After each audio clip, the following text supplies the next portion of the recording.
Sometimes it just escapes me. The recording is okay. Yeah. So now these days there are so many channels of communication. So people have no excuse for allowing the grapevine culture to fester. Unlike previously, where we had paper memos and you couldn't record phone conversations. Or these days, you can. There are so many channels. There are wikis, blogs, and so on and so on. Email, face-to-face meetings. All these are systems or channels that you can use for communication. So whatever management is doing, we talk of transparency. It's very easy to communicate to employees. You don't need it. It doesn't have to be carried by middle-level management. We're talking of how communication systems are flattening organizations these days. So you don't necessarily go through hierarchies to get your ideas to the top. You can always just have things done on the fly, because there's email, there's phone, and all those things. But we also mentioned the body language or the nonverbal communication. So we're saying that grapevine scenarios happen when managers do not say, but they do. So their actions are different from what they are saying. And so you are creating mixed signals. So that in that case, communication is not effective.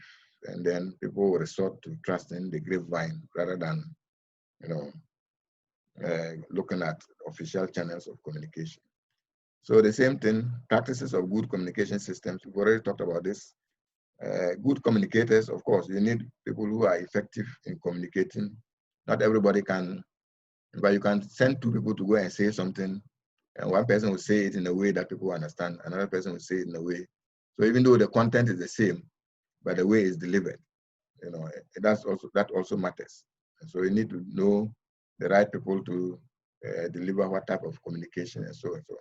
So you have talk the walk and walk the talk, and that's why we're saying do what you say or say what you do. Use stories just to communicate the message effectively. You need, in addition to just email and other things, you need things like pictures and metaphors and all those things. Repeat the message many times, but keep it fresh. Seek to discuss the undiscussable. So sometimes there are certain things people don't discuss at work. Not that they are not work related, but there are things that people, because some things are not transparent, and so certain information is known maybe within certain circles, but they don't discuss them. So, but you need to bring out, seek to get people to discuss all those things. Sometimes people think that by holding something, maybe a town hall meeting or whatever it is, the boss comes there to sit with the workers and say, oh, and tell us what your problems are. I mean, nobody is going to come forward and say anything. So things like that, sometimes people say, oh, they give people the opportunity to discuss, but they are not discussing, and that's because it's the way the culture has been, or how the employees understand the culture of the organization. If somebody comes out to say something and then maybe at a later date, it's taken on him or is used against him, then nobody will ever come out to say anything. So things like that, it all depends on how transparent the organization is.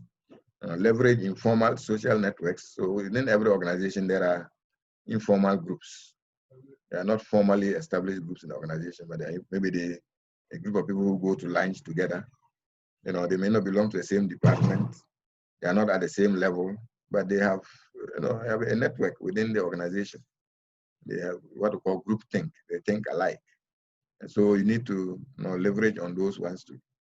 Because as a group, they can drive some change initiatives some way or the other. So communication systems are very critical. Now, accountable culture is the most, I'll call it, we need people to be accountable. So accountability refers to an obligation or willingness to accept responsibility for one's action. That is what is lacking in most organizations in Ghana. People have to be held accountable. So accountable means everybody going to work has to have at the end of the day, something to account for. You know, if you employ people who have nothing to do, then what we're saying is that at the end of the day, the person just goes home. There's nothing to account for. And so you need to build that accountable culture. And we have what we call the ladder of accountability. You know, you can start from the very low, people who are not aware of what is happening or unconscious or maybe deliberately and not interested in what is happening. Then we move, you can even look at it at the individual level or even the national level. You blame others. If you cannot blame others, then you say, oh, I can't, this one, I can't do it. You know, those are the excuses. And then others just say, okay, let's wait and hope, or let's give everything to God. You know, that's the culture most Ghanaians have. Something is happening, oh, let's give it to God and wait. God will make things right for us. I don't think God works that way. You have been given brains. People are using their brains to go to the moon and go to Mars and do change a whole lot of humanity. You know, the way things are working these days, nobody ever thought, you know, we could have iPhones that will, not iPhones necessarily, but, or even sitting at home and listening to lectures and all those things. You can't just be waiting and hoping and those things will happen. You know? But if we transition from that low level of doing things to now acknowledge reality, you have to accept that, oh, this is the reality. I need to confront it. You know, if you are sick, you know, there's a reality that you are sick. You need to do something. You don't just wait, sleep, and then expect that, you know, a miracle will happen. You know, if it doesn't happen after a long time, now you come to some reality of acknowledging that, no, this thing, if I don't take action, it's not going to work. And so that's where we now begin to build accountable culture. Now you own whatever it is. You know, they say that this is what I have to do. And then you find solutions, and then making things happen is at the top of the accountability ladder. So if you set out to always make things happen, you know, that's what we want in any organization. So when you get to work, your activities, your everything there should be making things work or things to happen. We want to increase sales. We want to increase quality. We want to increase whatever it is, make it happen. And avoid the very low ones, you know, blaming others. So people sit, in fact, it happens in Ghana these days, you know, early morning you turn on TV and we are all on TV blaming others. You know, they don't do this, they don't do that. I don't know who they are, you know, or yeah, people are in their towns and other things and there's garbage all over. They are throwing rubbish and then they'll say they should come and collect it. You know, who should come and collect it for you? That's not an accountable culture. We want people to be accountable. So whatever it is, if people are in the victim, we call these the victim behaviors, you need to move them onto the accountable behaviors, you know, and avoid these low ones. So when individuals are accountable, they understand and accept the consequences of their actions, you know, and they assume responsibility. So when rules are clear, and then everybody goes to work, they know what they have to do at the end of the day, and they'll be accountable for it. You know, they have to produce a report or something. Then they have something to do. But if people are just sitting down and then there's nothing to do, or they're just gossiping, playing games and other things, that is not enough. Because at the end of the day, when something happens, then everybody is saying that, oh, it's not my responsibility, you know, and nobody is held accountable. You know. And so there are also some practices we need to engage in.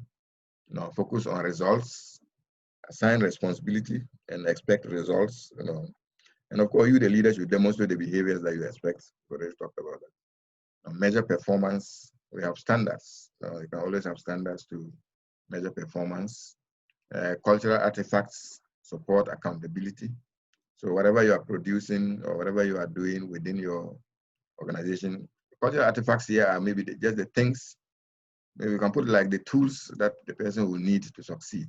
You know, they should support accountable culture. I mentioned some time back of a receptionist sitting, playing games or watching YouTube videos on a computer with internet. Now, internet is expensive, especially in Ghana here, and you pay for that, and then somebody just sitting and watching videos. Not that there are videos that are bringing anything to the organization, but these are what a Jacko and those things, you know. So those are the things. So you've provided an artifact that is not supporting accountability. You know. So in that case, you are not building an accountable culture.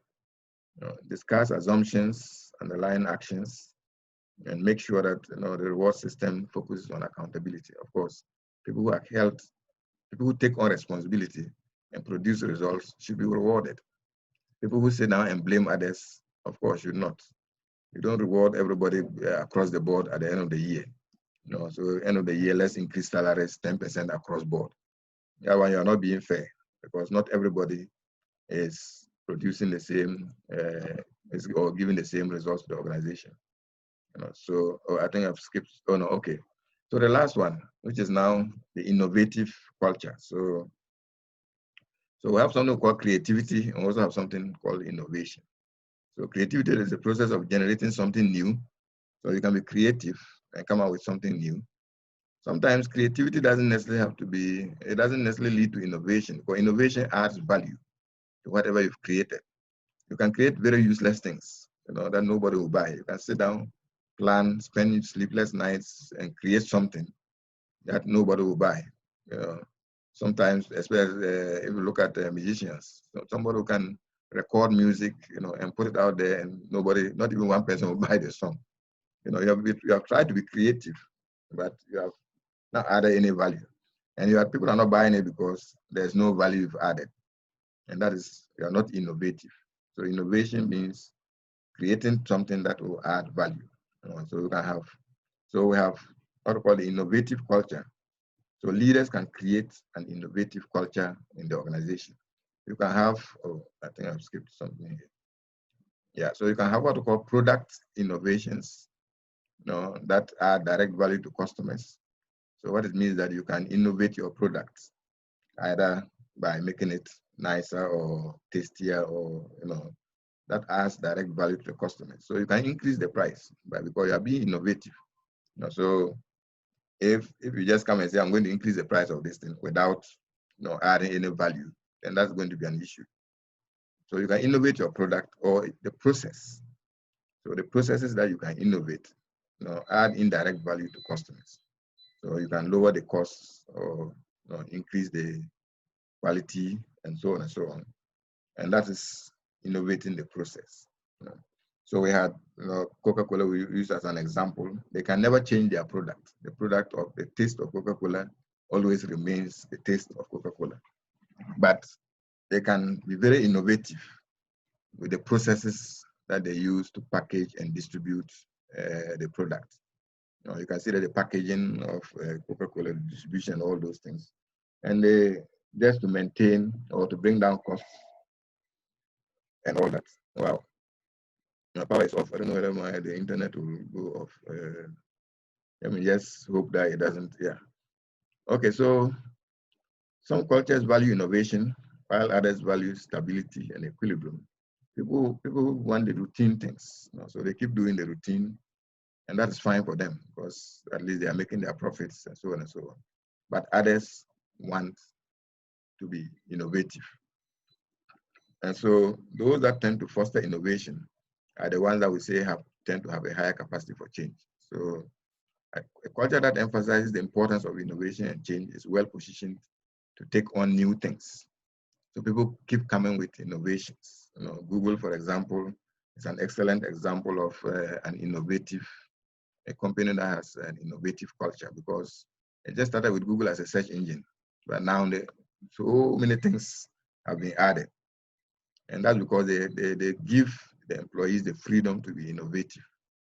So they can innovate, and then they can, come up with new things day in, day out as we go along. So practices, again, and these are just summaries of, so if you download that document, all these things, but there's a whole lot of examples. I don't have examples in here, but a whole lot of examples you can use to, that are used to explain these things. So make innovation everyone's responsibility. Hire and retain creative employees. Put as many promising ideas to test as possible. So let people come up with ideas and you test them. Use the human resources. But human resources is the most important element of any organization. So you need to use the human resources to create what we call psychological safety. Let people feel that they are safe within the organization if they come up with ideas, they will not be punished or they will not be ridiculed. Sometimes you put together, you put forth an idea and other people will insult you or they will say it will never work and so on and so on. And then you have to have interdisciplinary teams, change cultural artifacts and values to signal the importance of innovation. So the artifacts that are not that are not making the employees innovative. And that's why most organizations, when you start work, they turn off the internet. So that's because that's an artifact. You can look at the internet as an artifact. But they've realized that it's not helping in their, even though internet is good for every organization, some will turn it off and then turn it on maybe at 4 o'clock or 5 o'clock and then after that, when it's on now, you can do whatever you want with the internet. But they don't want that artifact to be used for other things because they have to be part of the organization. Cultural assumptions to signal the importance of innovation. So everything that you are doing within the organization should be directed at becoming more innovative. So we looked at either product innovation or you are looking at process innovation. So you can, yeah, okay. All right. Some people are not hearing me. Can you indicate whether you are hearing me? Some people say they are not hearing. Yes, sir, we can hear you. I can hear you. It's from their network. You can hear network. Okay. Bruce can also hear you, please. Problem. Okay. Okay. All right. Yes, Bruce can also hear you. Yeah. Okay, that's fine. So some people are saying they can't hear. I was just thinking. Yeah. Okay. So after looking at all these 8 dimensions, which are just it might be a network problem. Summaries of some of the things that we've talked about already. We can always assess the capacity of an organization for change. So you look at your organization, and then there are 2 ways. In fact, there are some questions you can, what we call qualitative. So you can ask individuals within the organization some questions, and based on their responses, you can, in fact, all those questions are based on the 8 things we've mentioned, communication, accountable culture, innovation, and all those things. And then you can rank or you can grade the organization, and then you can give it its capacity to change. So if you rank high or if you grade high, it means this is an organization that has a high capacity for change. So what it means is that such an organization, if there's turbulence, let me put it that way, or there's an environmental, whatever it is, they are likely to survive. And they are also building in the incremental change that we talk about. So they have innovative culture, they have accountable culture, so on and so on. But there are others that are not. So you can easily ask questions and get answers, and based on the answers, you can categorize the organizations. But the easiest one to do is to use what we call the quantitative approach, which is just it's a questionnaire or questions that you ask the employees. Let me see whether it's called let me see whether I can open the document here. Yeah. So these are the type of questions we are looking at. Close this. Yeah. Okay, so it's called the OCC Survey Instrument, Organizational Capacity for Change. Survey instruments. Let me expand this a bit here. So we see how the questions are. So you ask now this works for companies with a lot of employees. Quantitative research, you normally need a lot more participants. Do your leaders protect the core values whilst encouraging change? So they can give a mark, almost never or sometimes. So on a scale of 1 to 10, what will you indicate? So the person can say 3 or 6 or whatever it is. They consistently articulate an inspiring vision. Okay, they show courage in their support for initiatives. So that's about the leaders. Then you come to look at the culture. Does the culture value innovation and change? Does it attract and retain creative people? In fact, there are some organizations that don't retain creative people. The last time somebody gave an example of somebody leaving Apple because they were not allowing him to do his do his creative designs and other things. Provide resources to experiment with new ideas. Most organizations don't do this. They won't allow you to experiment, but others do. Allow people to take risks and occasionally fail. So the employees will give you their ranking or their grading of this. And it goes on, information flow, middle managers, And so at the end of it, employees. So this, and so many questions. I think there are about 32 here. So if they analyze, if they answer all this, you can just do an analysis. And then based on the analysis, you can always tell following this is a whole lot of other statistical things that you can use. What we call factor loadings for the various. Those who are into statistics will know what this means. So these are the things you use for the analysis.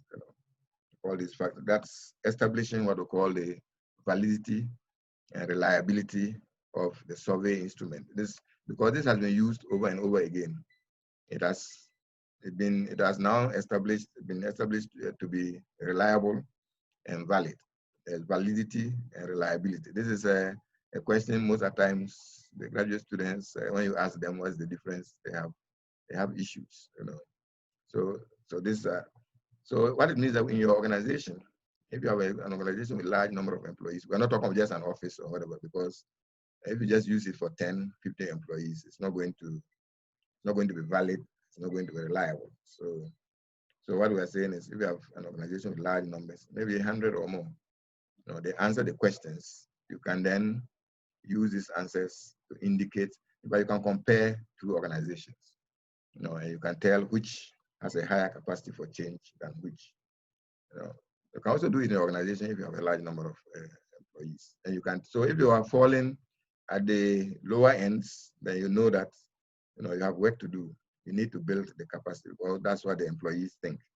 And most of the times what employees are thinking and saying is actually what actually exists in the company. It doesn't follow all the time, but in most cases, that's their feelings. And their feelings are based on their experiences and their perceptions, and so on and so on. So we call this the survey instrument that we use for assessing an organization's capacity for change. Yeah. Okay, I just mentioned two things. So if I go back to the PowerPoint here, that's the end of this, just for the recap of this. But I talked about what we call, let me copy this, reliability, and then what we call validity. So this is something you would come across when you are doing your validity, doing your final thesis. People will ask you whether your survey instrument, most of the time people do surveys, whether you've established the reliability and the validity of this. Sometimes you ask what is the difference, and people are fumbling.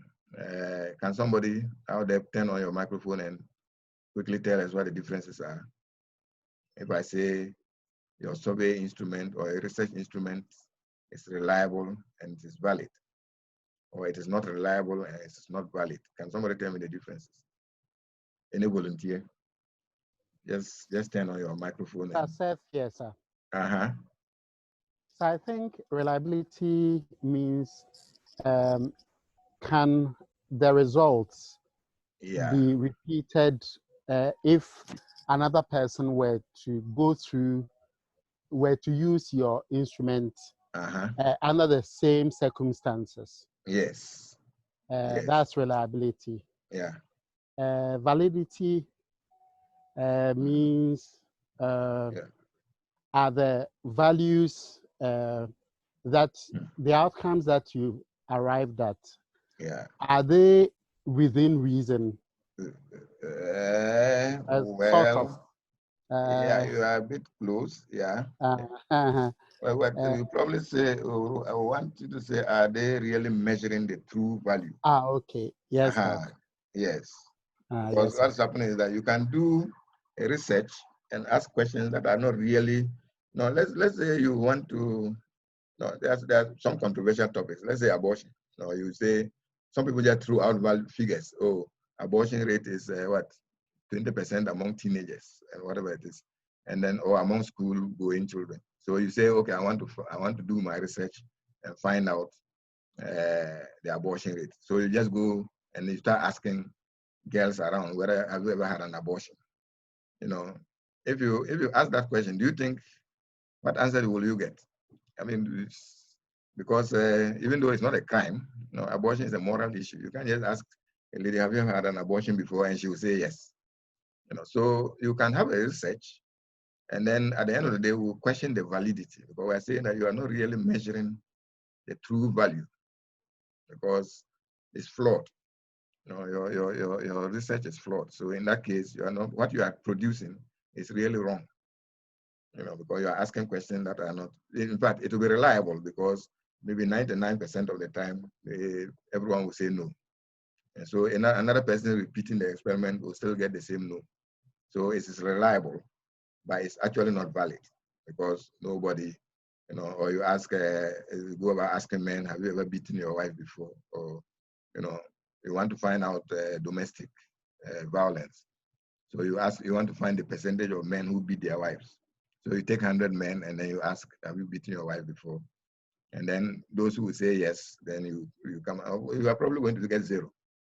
You know, if you ask 1,000 men, you still get zero, you know, because nobody will tell you, you know. So when designing questions or questionnaire for research, you have to make sure that you establish the validity, you know, as well as the reliability. So those two things we always have to bear in mind. So when they ask you what's the difference between reliability and validity, it's just you need something that is reproducible, which you can be, anybody can reproduce, and the validity is also measuring the true value.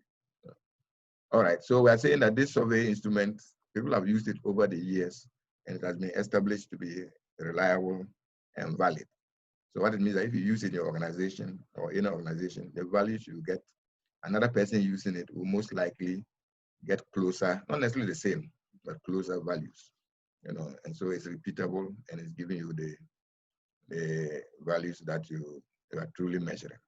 All right, so this is just ending the, you know, so recapping what we have been talking about, organizations need to be both stable and change capable. So what we call dynamically stable. So you have to be stable now, and then make sure that when anything happens, you will still be around or you still survive. You know? And so that's the, so, but okay, one thing we keep saying is that organizations are overmanaged and underled. We also know, we know what management and leadership is, or managers and leaders are. So we hardly have, I mean, well, there are leaders, but most people are given management roles. And so you are just to manage the organization and produce results. At the end of the day, we want to see, you know, results, and so manage. But you know, we hardly have people come out with visions saying that I want this organization to be here in the next 5 or 6 years. And then you actually lay down the plan. You can call it plan as to how to achieve that. You know, and those type of organizations are the ones we say have a higher capacity for change. So the 8 dimensions that we've used, we're not saying that it's exhaustive. I mean, there are other things that you can think of, but these are things that we use to sort of assess the organizations and or an organization's ability to change or capacity for change. Okay, so this is the end of this presentation. Does anybody have a question or comment? I'll upload this, but like I said, is it probably you don't even need the slides, because I took most of it from this article, but it's more or less a book, so you can download it and then you can go through it. There's a whole lot of information in there. Do we need a break, or we have another 45 minute slide? So let's proceed, sir. So we should let's just finish. Please. Yeah. For Bruce, I'm suggesting we should continue. Yeah, okay. All right, so let's just finish up. So let's say by 4 o'clock, we'll wrap this up, and then, okay. This next one is on culture, which I said is the last thing we'll look at. You know, so organizational culture. So I also upload this one. We all know what culture is. But most of the times, when you're asked to define what it is, it's difficult to actually explicitly tell, because it involves a lot. So it's a collection of the traditions, the values, the policies, attitudes. Now we say it constitutes a pervasive context. So culture is something that is very pervasive. It's in there, it hardly changes. You know, it's everything you do and think of in an organization. It's all part of your culture. So like we said, coming to work late is an issue of culture, you know, and all those things, because this is what has existed in the organization. You know, it's a reflection of the values, beliefs, and behaviors of current leaders and the legacy of past leaders.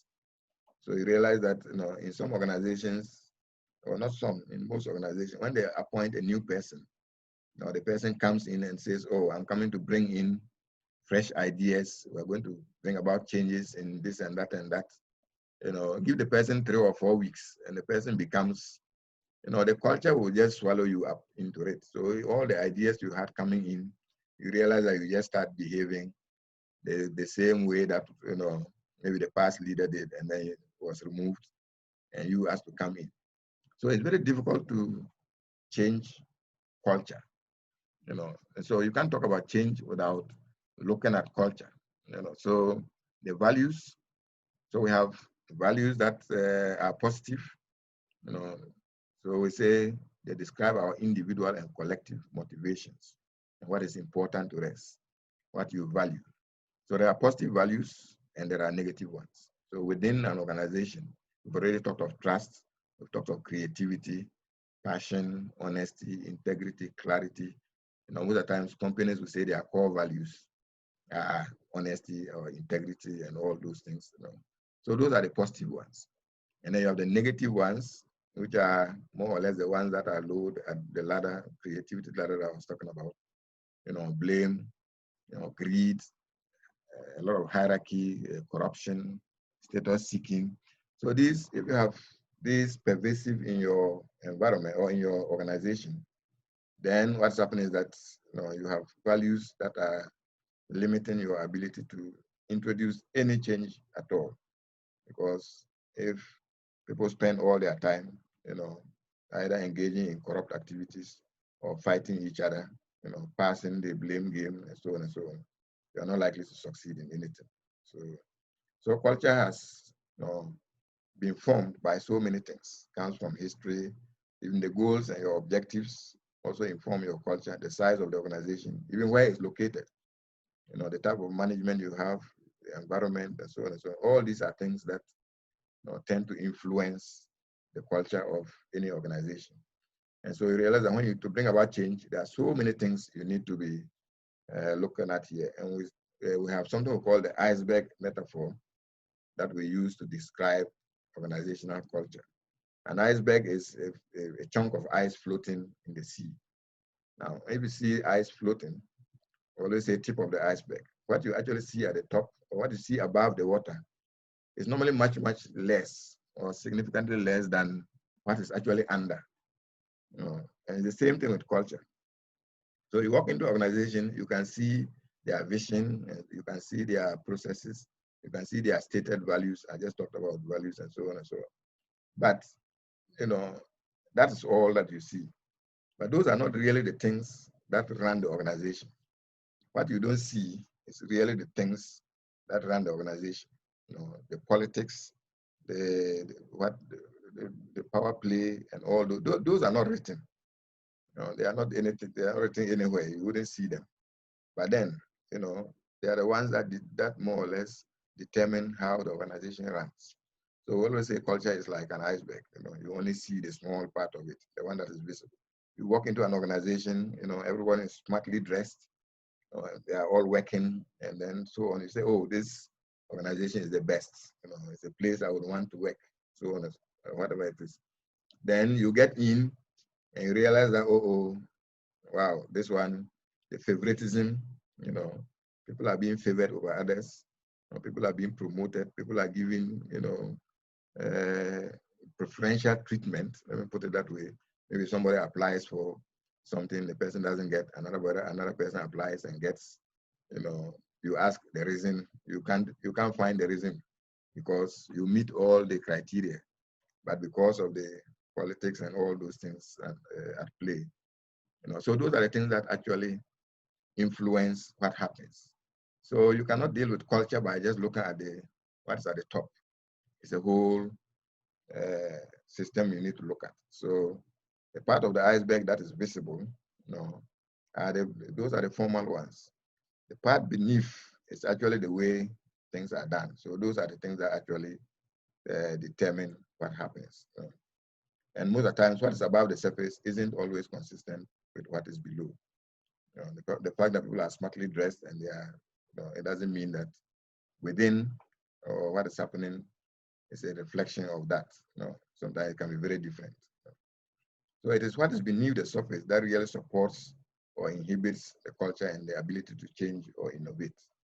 So the hidden things that we don't see are the ones that are. So culture has a powerful influence on processes such as how decisions are made, who makes them, how the rewards are distributed, who is promoted, how people are treated. I just talked about all these, how the organization responds to environment, job satisfaction, technology implementation, teamwork, and team.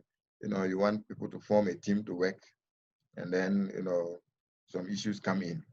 Other cliques are formed here and there, and it affects how the teams will work. But sometimes, when decisions are made, you can have junior workers in some organizations that make decisions. Maybe the boss is their uncle or something, and has employed the person there, just the person is looking for a job. He doesn't have a job, so you employ the person. So the person is in there, but the person is powerful, can take decisions, because he has the support of there's no way, if you look at the company's goals or values or whatever it is, you will see it written there that, this driver will take decisions. It's not written. But then the driver has power in there and can take decisions. So all that is culture. And you can create a culture that is working or one that is just bad. Now there are several ways of categorizing organizational culture. The one we typically use is the one defined by Handy. He has what they call power culture, then role culture, task culture, and person culture. So these, if we look at them, so the power culture is illustrated by a spider web with the all-important spider sitting at the center. So that is the boss. He has control over everything. He is the one and all. Everything starts and ends with him. So even though he's at the top there, even if you want to buy paper, he has to know. If you want to, your stapler has run out of pins, and you want to buy the boss has to know and approve before you can buy the pin. So that is the power culture. So everything rests with that person. So in that culture, you either obey or you are out. So you realize that, does someone have a question? You realize that change can easily be implemented in such a culture, because you bring in the people who agree with him or her, and then take away people who will not agree with him. I mean, there are some people who have set up their companies, and a whole lot of people cannot work with them. Even in some public sector, you are giving a head of a unit, and some people say they can't work with you because you are exhibiting dictatorship tendencies. But such power cultures, but you can use it positively, you can also use it negatively. But most of the times, people want to be tough, and people want to be the ones in control. And so it can be frustrating trying to work in such a culture. So such a culture, we call this the power culture. And most of the times it's the small businesses, the one-man type of businesses and so on. That's those kind of cultures. But like I said, again, you can have situations where even in bigger organizations, you would have the situations of the power culture.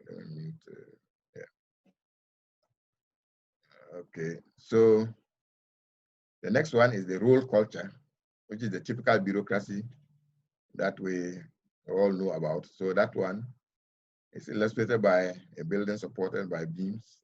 In this case, it says everybody has a role to play. So you can't easily take out one person, because if you are running an organization that's a bureaucracy, you have HR, you have the IT section, you have production, you have sales, you have this. You can't just decide to close one entity, because they all have a role to play. And so things here work by logic and rationality, So it's the job or the role that is more important than the individual in there.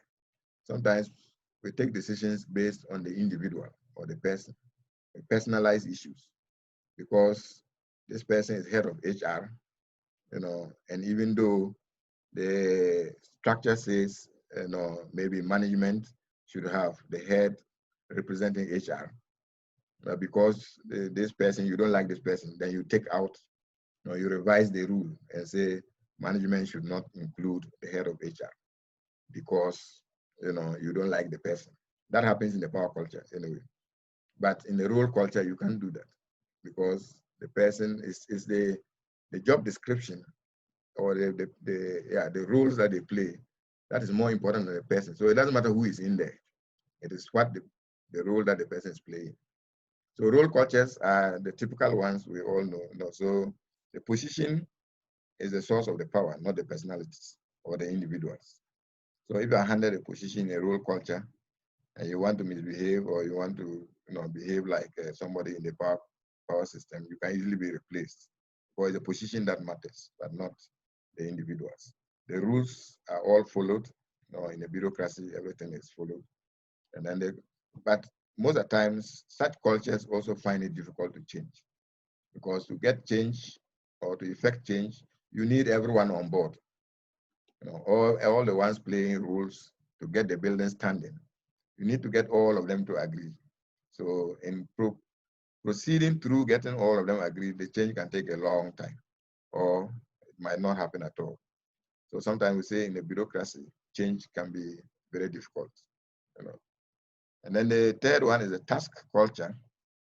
So illustrated by a net. So this one is like organizations are project-based. So an organization is simply set up to execute a project. So let's build a road, or the N1 road. So we're going to build that road. So we need, or just recently, yesterday, they opened a hospital, infectious diseases hospital or something. So that was just a project. So the organization that came together, now once it's complete, that organization ceases to exist.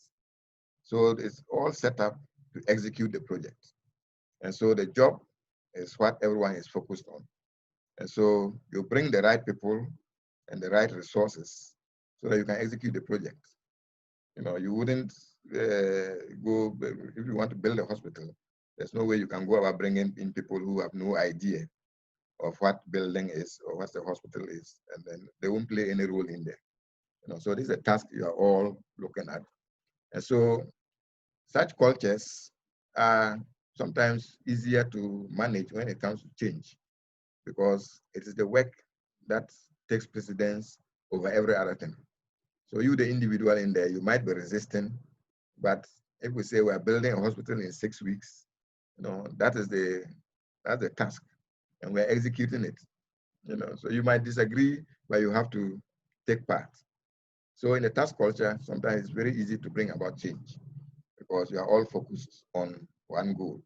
If that goal is not met or is not achieved, then the organization's existence is questioned. Why are you there? Because you were asked to build a hospital in 6 weeks. You have not succeeded. So that organization is questioned. And then the last one we call the person culture. So this one is just maybe a group of people come together, like a law firm as an example. So 3 or 4 lawyers or a consultancy or whatever it is, they establish an office. So each lawyer has his office and his staff or her staff. And so you are serving the individual.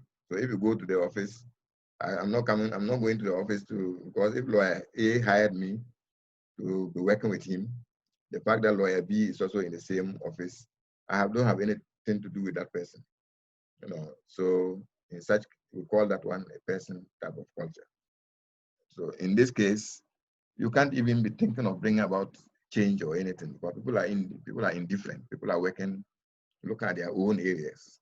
So even though they are together in the building, in an office or in a group of offices, they are really not, an organization aimed at one particular goal. So we call this the person culture. It's the individual persons who matter in there, and not the organization as a whole, if you want to look at it that way. So these are just 4 categories. You can look at, if you read organization culture, you can come across some other categorizations of culture. Now we're saying every organization has its unique culture, but what we have outlined here doesn't necessarily mean it's what exists, 100%. There's always a mix of these cultures. So you can have a power culture in some situations, and then maybe the task. We're not saying that they are autonomous or they are autonomous things that happen. That every organization should have one particular type of culture. No, it's always a mix.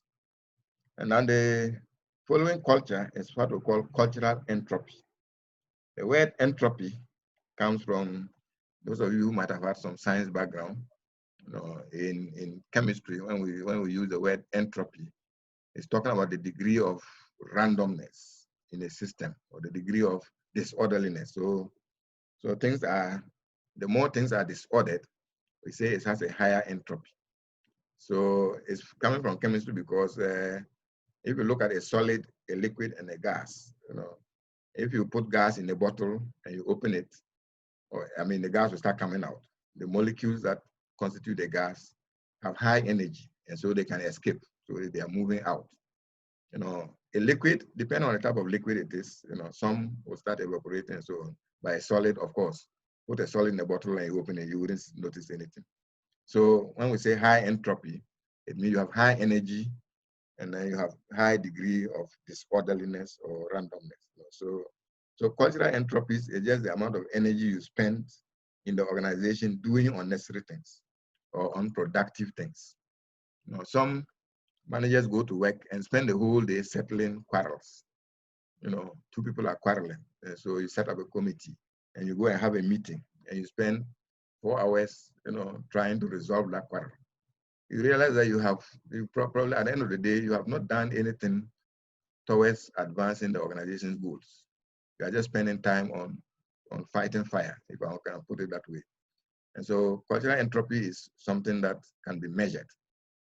So you can measure the amount of energy you waste on unproductive things. And all that has to do with the type of culture that you have. Conflicts, friction here and there, the day-to-day activities that people do that prevent them from performing.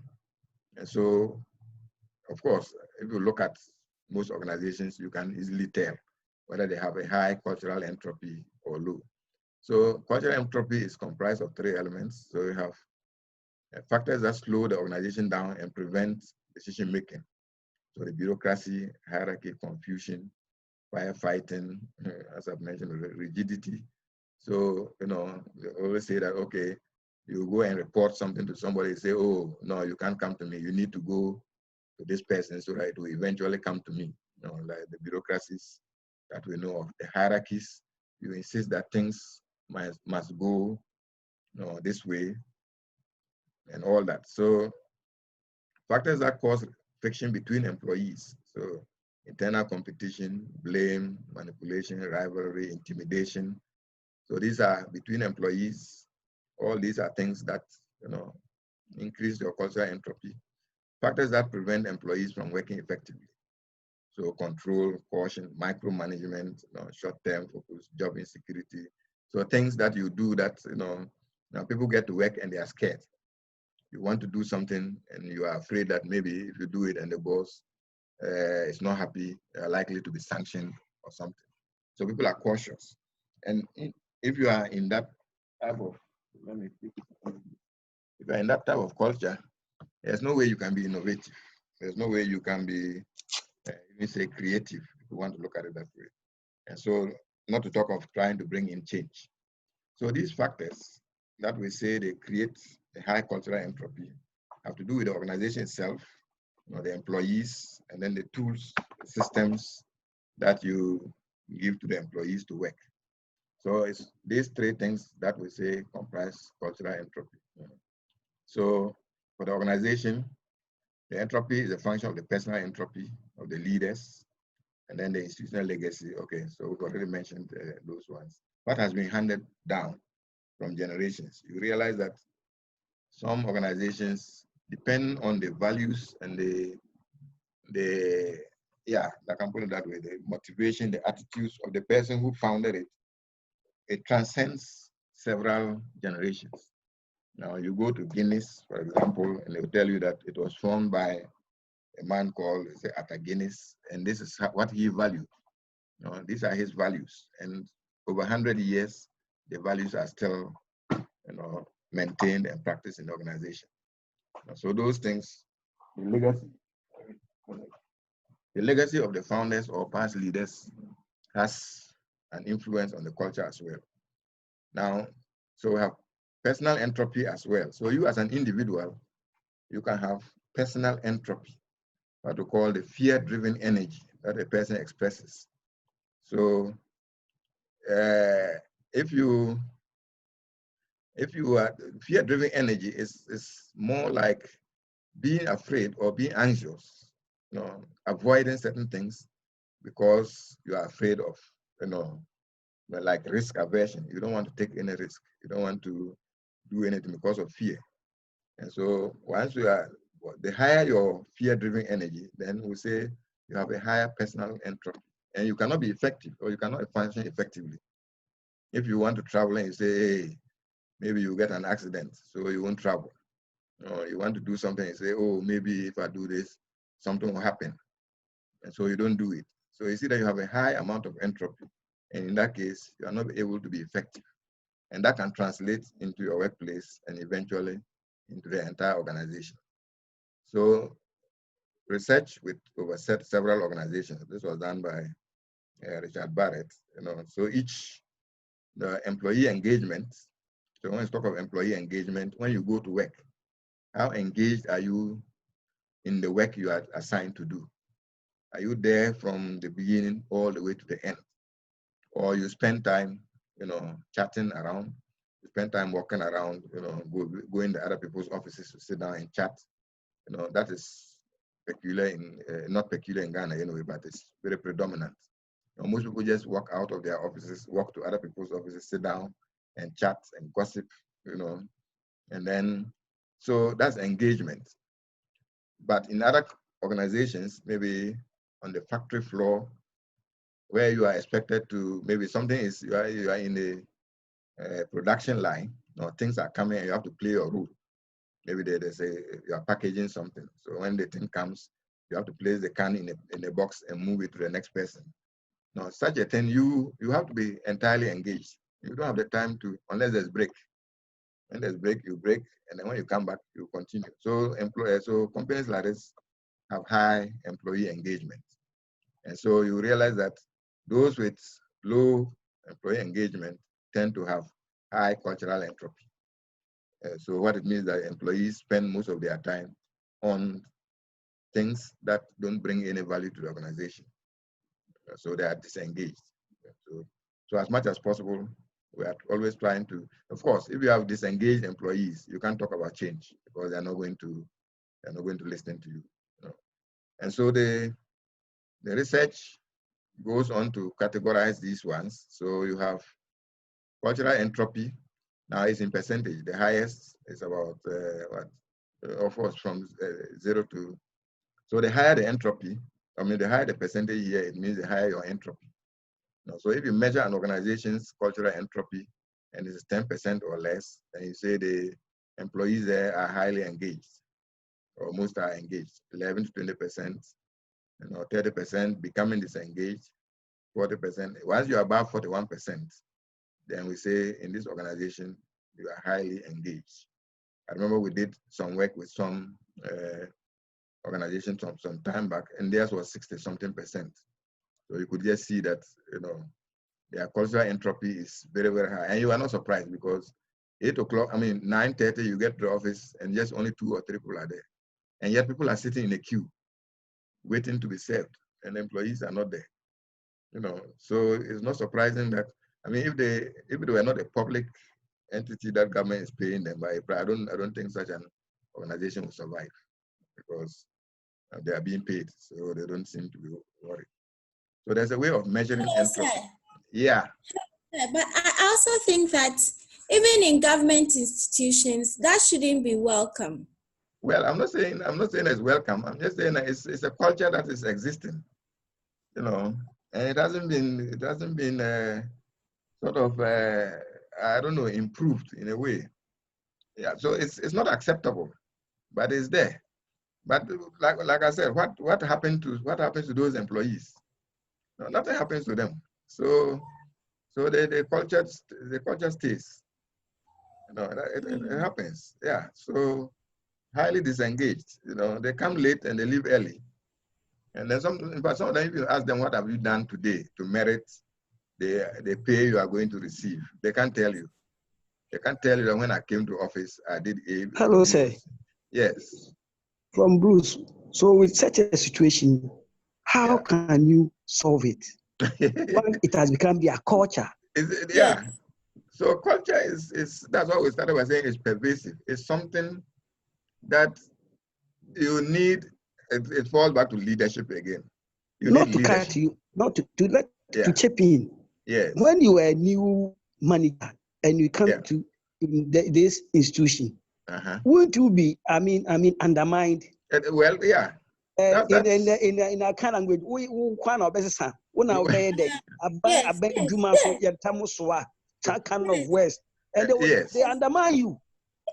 I have an example. Okay, so I know working in the government sector, I'm a private company, but then I realized that there's a culture where, I mean, intermittently around a certain time of the day, you have some of the employees, you know, just go off their desk. They are all about, you know, just engaging in personal conversation with other stuff. And so for you, when you're always seated behind your desk getting work done, you seem to pass off as somebody who likes working too much. Yeah, you are an outcast.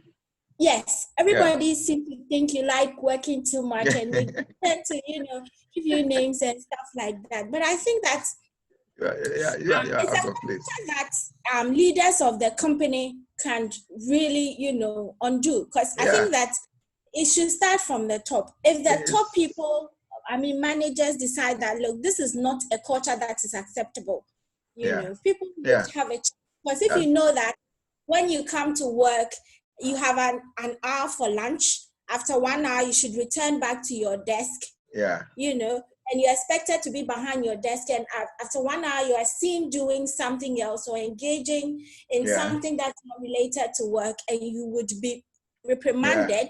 Then you wouldn't keep to that sort of, you know, practice. Sure. Now, these are things, like we said, have been handed down. And we started by saying culture is pervasive. I mean, pervasive means it's very, very difficult to change. It is just in there, and it goes, no matter the people. I mean, when you get in there, in a matter of weeks, or assuming that you want to, like you are just saying, the hard worker, you are coming from an environment where when you go to work, you work diligently till the close of the day. If you want to practice that day, you realize that, you know, you are out of place, because you're earning the same salary anyway. So, and who doesn't want to be comfortable? So if you come to work at 10 o'clock and you earn the same salary, why would I come to work 8 o'clock? You know, so it's pervasive, and, you know, it's always falls on management. Always falls on management. And we are talking of, so if we are looking at engaged, you know, apart from the management per se, the practices and the artifacts that we talked about, you know, the culture, the organization that had high level of engagement was an organization where the employees clocked in at exactly 8 o'clock. In fact, if you clock in 8:05, you had better go home. I mean, 8:05, the system will not even allow you. You know, so if you get there 8:05, then you just go home, because nothing can be done. If you can't go and explain to anybody, you are not going to earn income that day. And they also have lunch, where you clock out for lunch and clock back in. And again, when you go for lunch and you come back 5 minutes late, the system will not allow you in. No, some is even a door that you swipe your card and it will open. and nobody who can open your door, the door for you. So when you come late, then you are locked out. You better go home. So if you are able to establish that culture, I want to find out if just raise your hand if you want to talk. Yes, sir. I'll do that, sir. Yeah. I wanted to find out that, and as an IT person who is in the server room, our main work is mainly preventive maintenance. Yeah. So periodically we go around checking how systems are faring. Yeah. As at the time that crashes happen, then we go in and help the situation. Yeah. Now, once we come, let's say I come to work, and I am sitting down, and there is no advent challenge that has happened to the server or the desktops of the clients, or will I be in the in quotes idling? Well, if you are spending your time not doing anything towards organizational goals, then you are idling. No, because the fact that there's no work for you to do doesn't mean that you cannot do something that will help advance the organization's goals. You know that. You can even learn, you can educate yourself. You can go, if you have nothing doing, you can go, if you go online and you are learning new strategies to maybe cybersecurity things, or all those things are adding to your knowledge. So that when something happens, you can solve it. Yes, and so that is contributing towards advancing the organization's goals. Okay. If you are on Facebook, chatting with your, let me say, side chick, for the men, yeah, you you cannot. Yeah, well, it happens. So yeah, so you can't say that, oh, because right now I have nothing doing, let me spend some 30 minutes. No. That way you are increasing the cultural entropy of your organization. Yes, it's not that you sit down idle. You can you sometimes perform research. Yeah, So that's what you should be doing. But in fact, if you are not a hands-on person, you are more or less using your brains. So your brains are the ones, that. So when somebody sees in measuring my work, I'm looking at it that way, that in measuring my work at the work premises, those other departments look at the IT department as an idle place. People who are sitting down doing nothing. Yes, I get your point. I get your point. Yes. So in such situation, how do you? No. But at the end of the day, management should know, or your supervisor should be able to know the value you are adding to the organization. The value. In fact, I mean, if you come to the university where people are teaching, most of the time lecturers are not at work. But some are doing research, some are writing papers, some are publishing, and others are on their farms. So at the end of the year, they can find your contribution by looking at what scholarly output. Hey, everyone is talking at the same time. Oh, hello. Yeah. What is the scholarly output? So let me mute everyone for now. Yeah. What is your output over the years? And if you have something to show, whilst others have nothing, so even though you are not at work, but you are still. So it's not necessarily that you must be sitting at your desk all the time. It is the value that you are adding to the organization. Yeah. Okay. So is it Seth who has raised the hand? Yeah. So Doc, yes, Doc. Yeah. Yes, Doc. Yes. Doc, please, I want to stretch Augustine's question a bit. For our traditional watchmen, not these private security people who are posted to say the banks to work.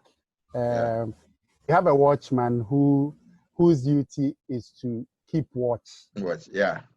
I think in a way that's the context in which Augustine is raising the question. He's a gatekeeper. He's only supposed to be there at the gate. So when nothing happens to service, he doesn't do any work. But he's still working. Yeah, sure. So in that case, will he be contributing to the cultural entropy of his organization when he's only supposed to show presence. But you are present. Till a time that things go out of hand. Yes. Yeah, your presence is all the organization needs. And once you are there, they know you are keeping the gate. No, maybe things cannot happen.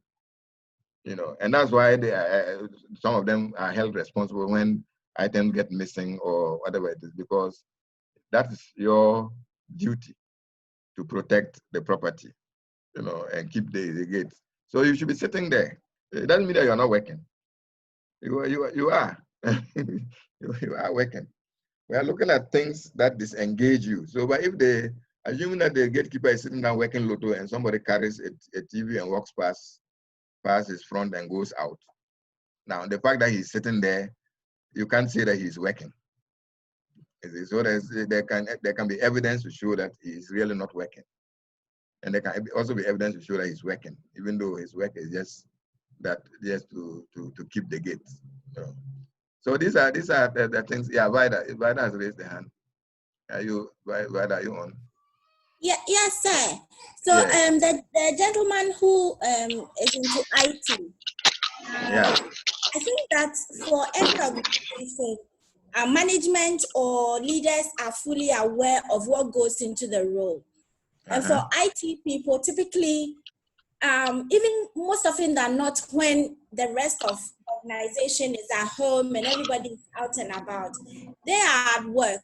In my organization, for instance, anytime we have server breakdown or any form of interference of a sort, or probably an application or something is not working, you have the IT and the software engineers having to work even on weekends, weekends or on holidays or even throughout the night. So they make sure that the systems are working before we come to the office, and then we're able to. So a big deal. They know how to really measure what you do. Yeah. And if you're not working, they will definitely be able to tell that. Yes, yeah, of course. It all depends on your role, and your job description. What are you supposed to be doing? That's some employees, you can easily set targets and measure their output. Others you can't easily do that. But there are other ways you can always measure their output and see whether they are making any contribution. Okay, Senam, you have a question? Senam has raised the hand. Yes, just a follow-up on the tech guy. I'm also into a tech. So, so in the situation where there are exceptions given to the technology guys, where they have to sometimes work overtime, maybe their swipe cards are too, like, give them exceptions because their work is not stringent. They can come at any time. They can be called upon at any time. In such a situation where you give them exceptions, how do you classify such a group? Are they still regarded as organizations with strong cultural background? No. Provided, let me mute this person. Provided, you see, that's what I'm saying. It has to do with your role and your responsibility in the organization. You see? Okay. So, in fact, even you might not even be, IT people, but the fact that maybe for the whole year, you have not been attacked, and then you have not lost anything, and that alone is credit to you. Okay. Isn't it? Because what's happening is that you are able to keep things running for the whole year. Yeah. So what it means is that even though people think that you are not working, but what you are doing is really significant work. So it all boils down to the role you are playing, and yes. So all right. Yeah, you don't necessarily have to be fidgeting with things to show that you are working. No. Okay. All right. Yeah. Thank you. So, but as much as possible, we try to lower cultural entropies of organizations or employees in an organization by making sure that we get them to get engaged. The critical word here is to get the employees engaged in the work that contributes to the organization's growth or sustainability. Yes. So highly disengaged organizations, of course, you can't easily bring about change. Like we said, you go in there, you try to introduce change before you realize the culture has swallowed you itself. So now if you download the slides, you can go to this website. We don't have time to show the details in there. But what this 7 levels model, it's some breakthrough work that Richard Barrett did. Now, what he did was that he took what we call the Maslow's hierarchy of needs. Sure, most of you would have come across that. Abraham Maslow came up with this hierarchy of needs of every individual. He says at the lowest level, we always have what we call the physiological needs, the need for survival, for water, for food, clothing. When you meet those needs, then you move to the next level. You are now looking for security, employment, resources, health, and so on. When you meet those needs, you move to the next level, love and belonging, family and all those things. Then once all those are met, then you start looking for self-esteem, so you look for status, recognition. Maybe you want to run for office and all those. I mean, if you are hungry or you don't have a place to sleep, you won't go and say you want to stand for office. So you meet all the lower needs, and then you get the esteem. And then the self-actualization, the topmost, is where you now become the desire to become, that is help humanity. So you start contributing to charity or set up a foundation that will help poor people here and there. So these are the levels. We're not saying that happens to everybody, but generally that's how we satisfy our needs going up. So generally you meet the basic ones first, and then you start looking for self-esteem or recognition, status, and so on. And then when you have all that, you realize that, and then you have the money, you have the fame, and you now realize that, what else to do? What else can you do to satisfy yourself? So you now start donating to charity, or you set up a foundation that is going around either building things or, so this is what we call the hierarchy of needs. So this is an old system that has been there for a long time. But what Barrett did was to take this and try to revise it in a way that now he now puts it what he calls consciousness.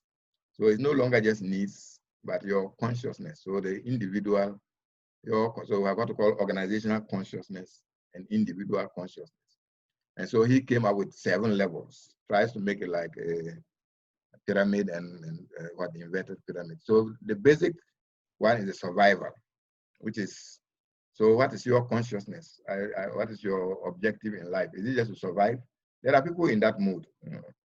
They can't get 1 meal in a day. So you spend all your time and energy just trying to survive and for safety, And when you meet those, then you move to the next one, whereas you are now looking for relationships and friendship and so on and so on. And then you move on to the next, self-worth, continuous growth, finding means of existence, making a difference.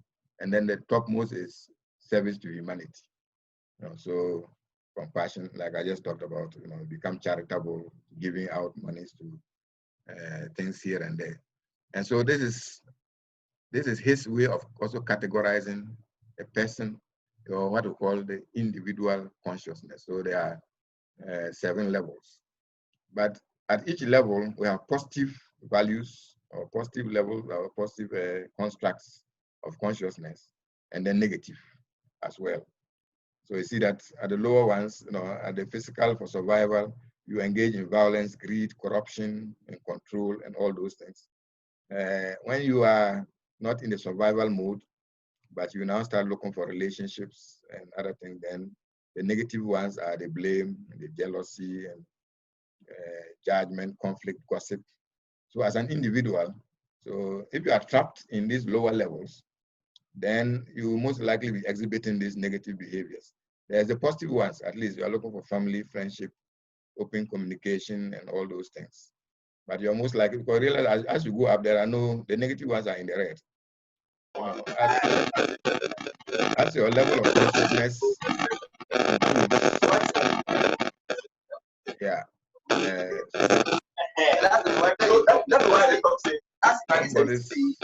Microphone.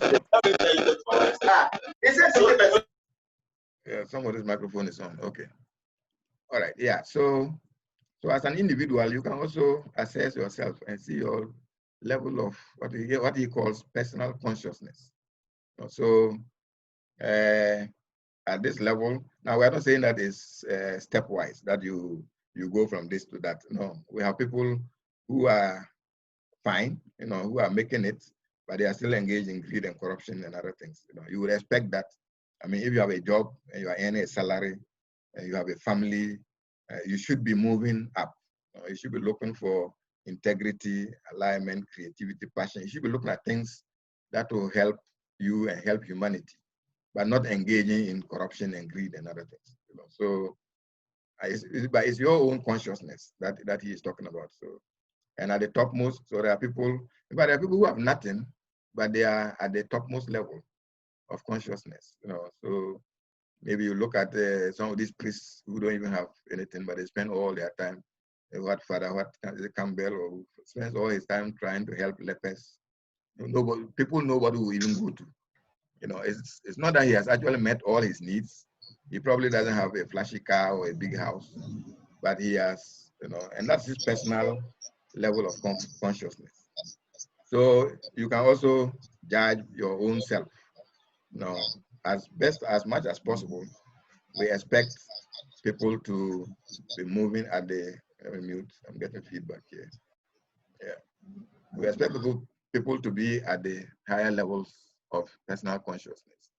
And assuming society was made up of a critical mass of people at the top level, then you are going to have a more peaceful or a more progressive society than if you have people down there where you will be engaged in violence and so on and so on, and greed. Now, apart from human beings, we also have what we call organizational consciousness, and it goes the same way. So organizations that are struggling to survive are looking for financial stability. When they are now stable, then they start to look for relationships, what they call harmonious relationships. Then they go on to performance, looking to achieve performance, then continuous renewal and so on, building internal communities, strategic partnerships, and then the topmost is always service to humanity. So companies that engage in corporate social responsibility and all those things. And you can't do that if you are broke, if I want to put it that way. You are not financially stable. You don't even know how you can pay your employees. How will you go and build a hospital or whatever it is for a community? But some organizations try to do that even though they have issues. So it's a consciousness issue. So what you value and what you think is your level of consciousness. As much as possible, we expect people to be progressing. We should move off from the lower levels onto the higher levels. So we have organizational levels and then even leadership too. So we have leaders. We can also categorize leadership along all those levels. From pursuit of profits, through relationships, bringing the best. Continuous renewal is the inflection point. You are now moving from the negatives to the positive. Development of organizational community, coaching, collaborating, and then service to humanity is always the topmost. So as an organization or as a leader or as an individual, you can look at these levels and try to assess yourself. Where is your level of consciousness? And you can also assess all employees within an organization. We realize that for the personal ones, now those companies that have high levels of entropy have employees who are in these lower stages. And you can look at the kind of values they have in there. The blame that we talked about, jealousy, judgment, conflict, gossip. People were talking about how people pull other people down, and all those things, arrogance, status, power. So once you are all in this level or at this level, it will be very difficult to introduce any change ideas or any change initiatives because people are engaged in things that bring high cultural entropy. They waste a lot of energy on things that are not productive. And you can have that for organizations, and if you are a leader too, you can also try to establish that level of consciousness. So this is a guide for, in fact, it works for individuals. If you take a look at yourself, should you be engaged in these lower levels if you are not in the survival state? I mean, you are able to afford 3 square meals a day. You have a family. You have what? Some people have even built houses, and so on. And so you are moving up the consciousness level. So why should you come down and engage in corruption? Why corrupt if you can get 3 meals a day? You can get food on your table. You can get a place to sleep. You have a good car to drive. Why will you be corrupt? Because you now want to grab more. You want that's greed. You want to control a whole lot of things. But if you can move out of these ones to the higher levels, then you will contributing more to humanity. And maybe if I were God, I would say that I would expect before you can get to heaven, you should have moved from the lowest to the topmost part. This is just my personal opinion. But that is how these consciousness levels are categorized. So we can have organizational consciousness. You can have individual. But the individual consciousness, the individual employees contribute to the organizational consciousness. And then, of course, a leader too. The leadership also contributes to the organizational consciousness. So these are, they are just we always say they are models or theories. They are not laws that we say guide everything, or that's what happens. But these are just things that are put forth. It might work in some situations, it might not work in others. So for change efforts to succeed, you have to have changes in culture, most preferably lowering cultural entropy. You have to do things that will lower the cultural entropies before you can succeed in change. And because cultures evolve over many years, they are usually deep-rooted, but they can be very, very difficult to change. If this is a video on Barrett explaining more on the cultural entropy aspect of it. So entropy is critical, and you need to, if you are given a leadership role or a managerial position or whatever position you have, you have to find ways of lowering organizational entropy. And there's the research out there that you can actually use to measure in fact, most organizations in Ghana, in fact, you can try them and see. We are mostly at the higher levels. People spend too much time on unnecessary things, unless some very few that are really highly engaged. So we will say employees are highly engaged. And we know that the more engaged you are, then if I go back, yeah. So engagement and then entropy. So realize that entropy goes higher, but at 30%, then the employee engagement level is almost around 30 to 40%. And then, in fact, if you go beyond the 30% cultural entropy, you are in the disengaged zone. So you see that 31% you are disengaged. So what it means is that, in fact, most of the time, but you can even say for the whole year, productivity, what employees are really contributing to the organization is almost non-existent. Or people are just taking salaries, but they are not contributing anything. You shouldn't find yourself in such a position. Even if the organization, the culture is such that you can earn salary without working, you yourself, looking at the consciousness levels, you yourself have to see how you can move up, continuous improvement, team player, courage, and all this, honesty, trust, passion, So these are things that as an individual, of course, we're expecting that religion should, because religion is telling us a whole lot of things, how to live morally upright lives, and so on and so on. But religion has failed in doing that, but it's rather the opposite. For the countries that are highly religious, most of them are at the lower level of consciousness. You go to certain places, there are no churches or mosques or anything, but you can leave your property, in a park and go and walk around and come back and it's still there. Nobody will take it.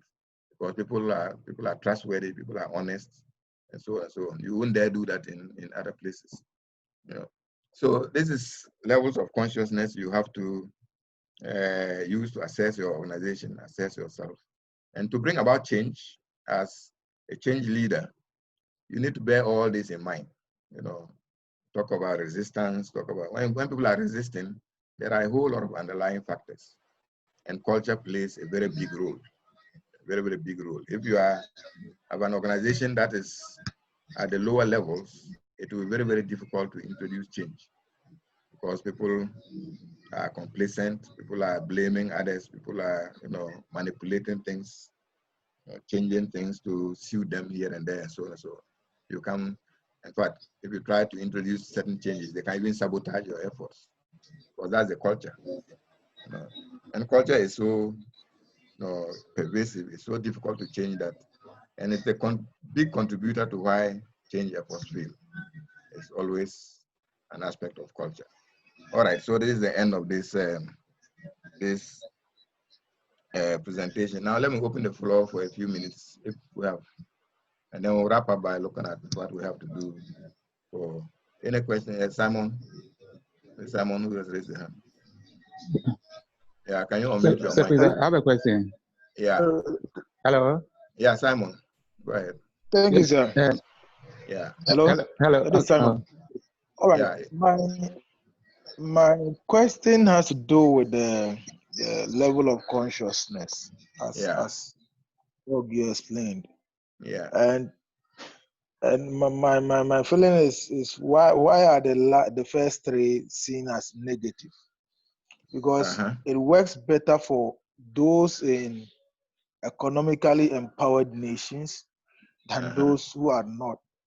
So food is not a problem for somebody in the US per se. Yeah.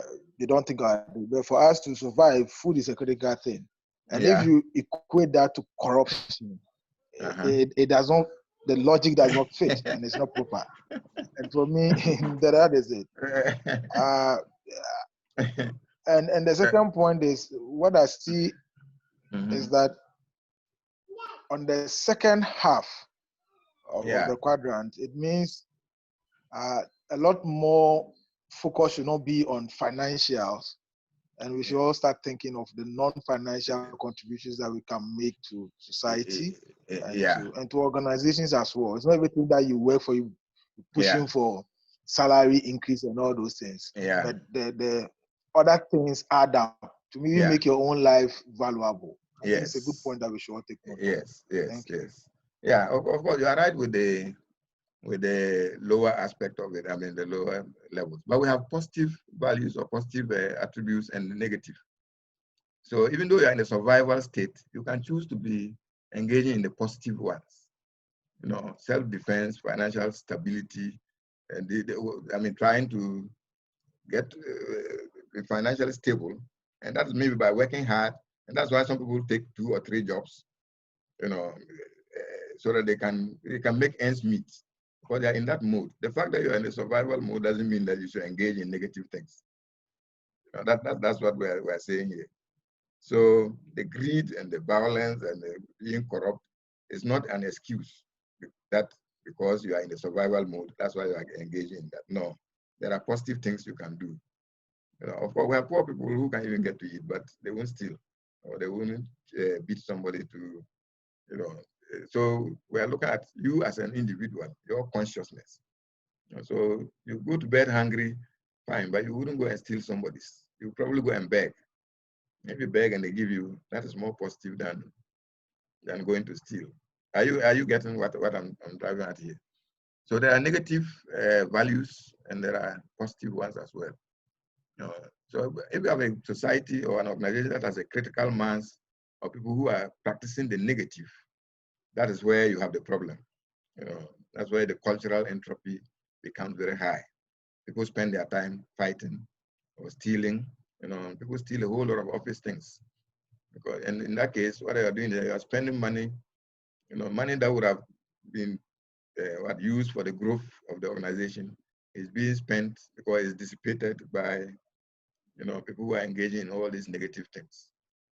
Yeah. So that is the as a drive. So you as an individual, you should have your consciousness level, and look at the positives at that level, but not the negatives.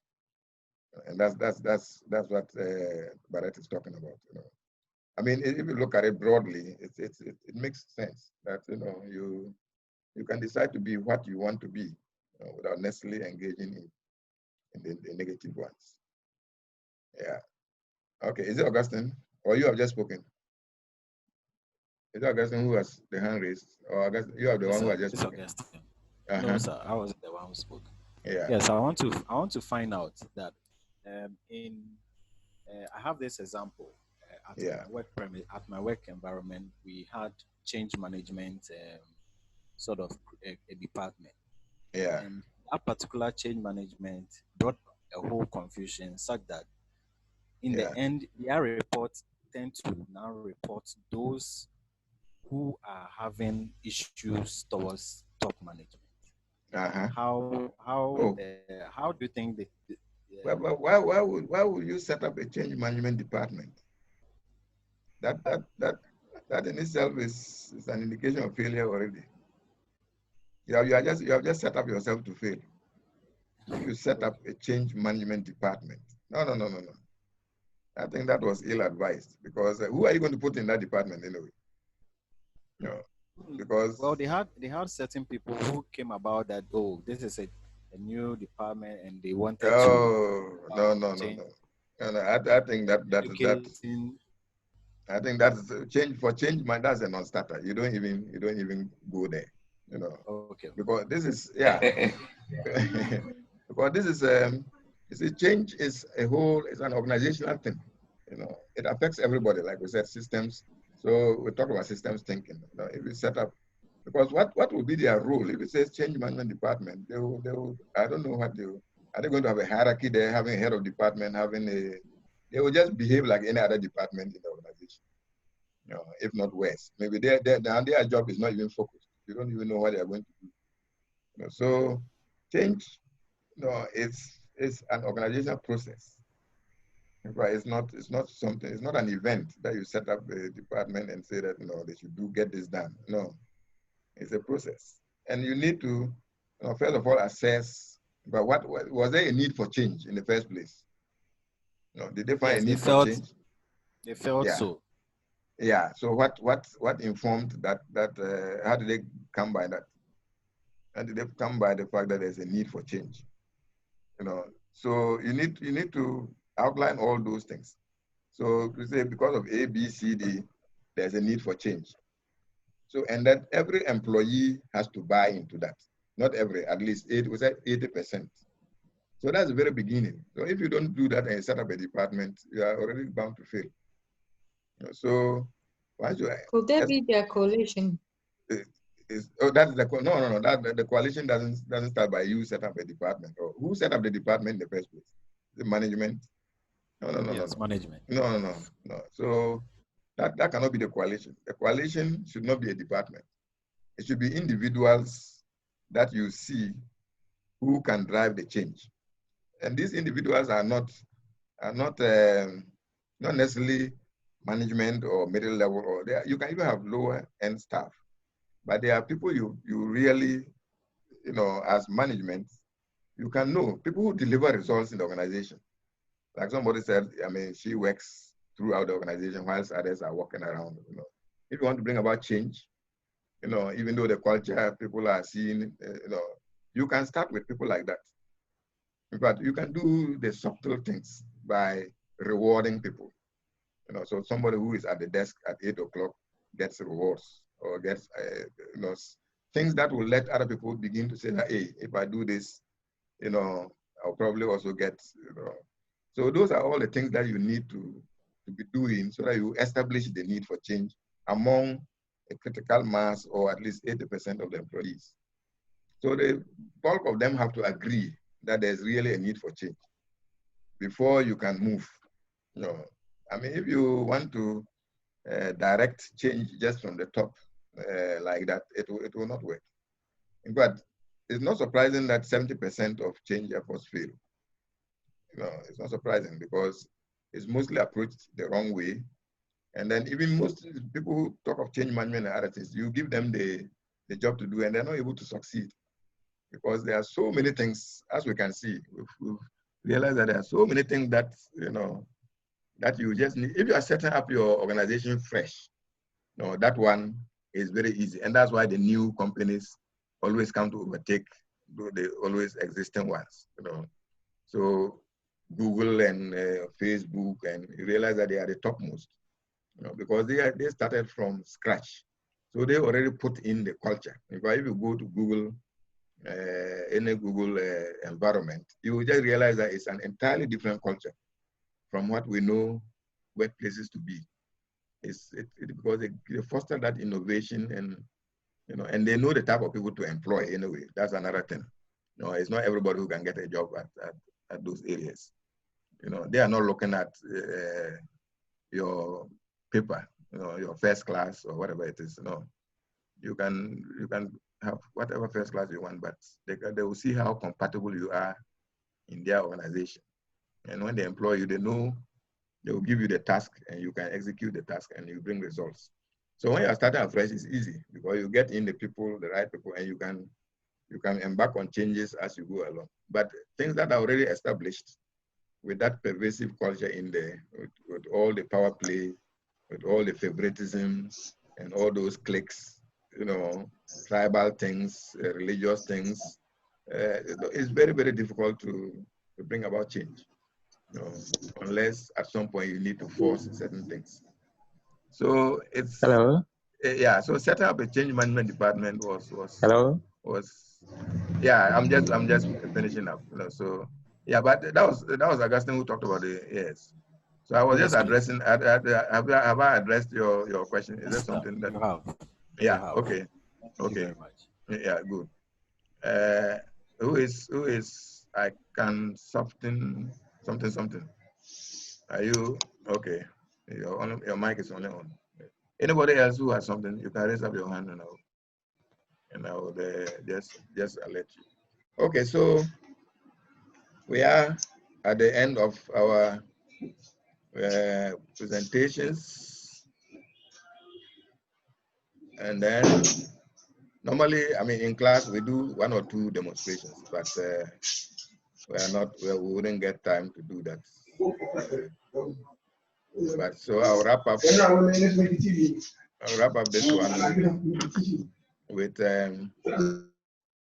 with what we are doing for. Let me turn off this editing. Okay, so need to log in again. So we are done for the course. So now everything is up to you. Next week, not Saturday, but Sunday, you are doing your presentations. So it's up there. I'm sure you would have downloaded the coursework and all those already. This time we are on time because sometimes Coventry doesn't approve the things in time and it takes. But this time everything is fine. So work on the presentation. We'll have that next week, and then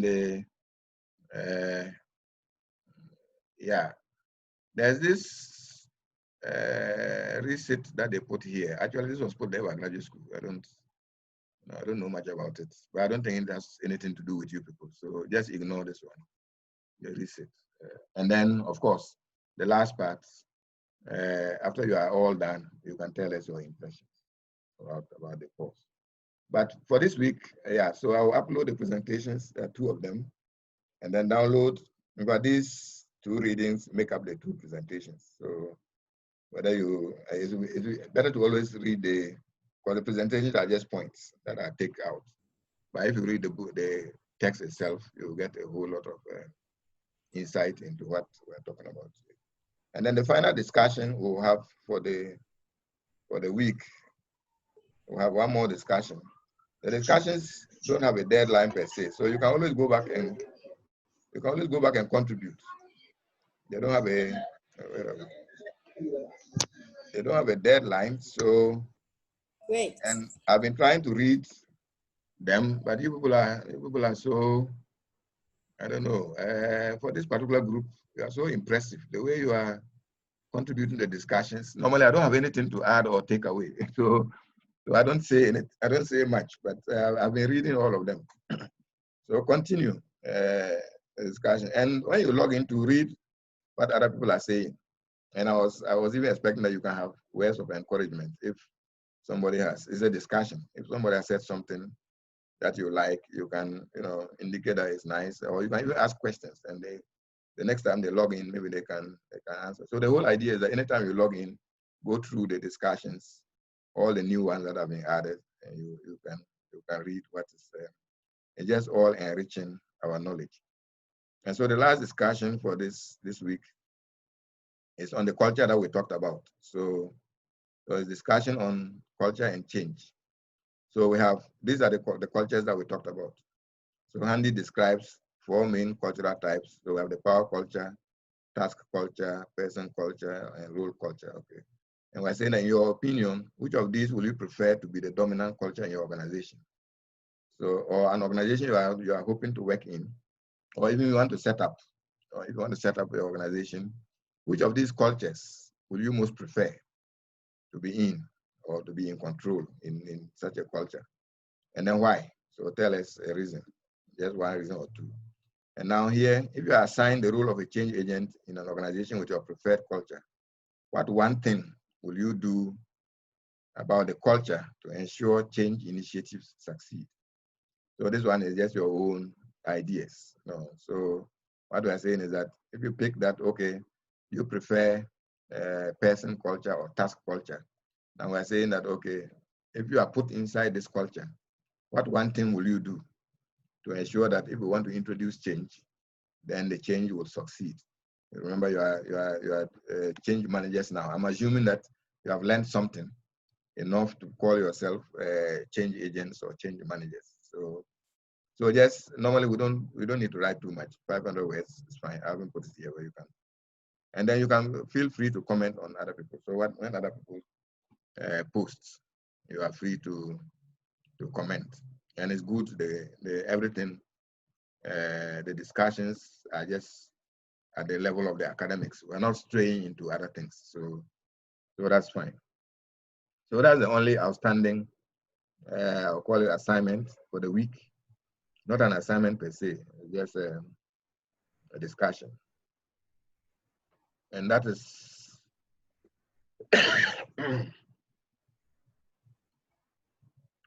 okay. So yeah, yeah. So the last part. Let me take some water. And my throat is getting dry.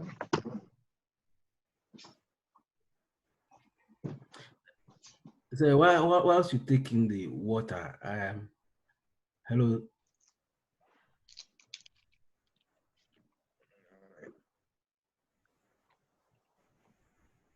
So that's what we have to be working on this week. I presume you are already working on your assessment for next Sunday presentation. But the discussions, those can go on until everything is over, until you've submitted the final one. And so that is that concludes this module. Hello, sir. So, yeah, I'm now opening the floor. If you have any questions or any yes, sir. Yes, sir. Yeah.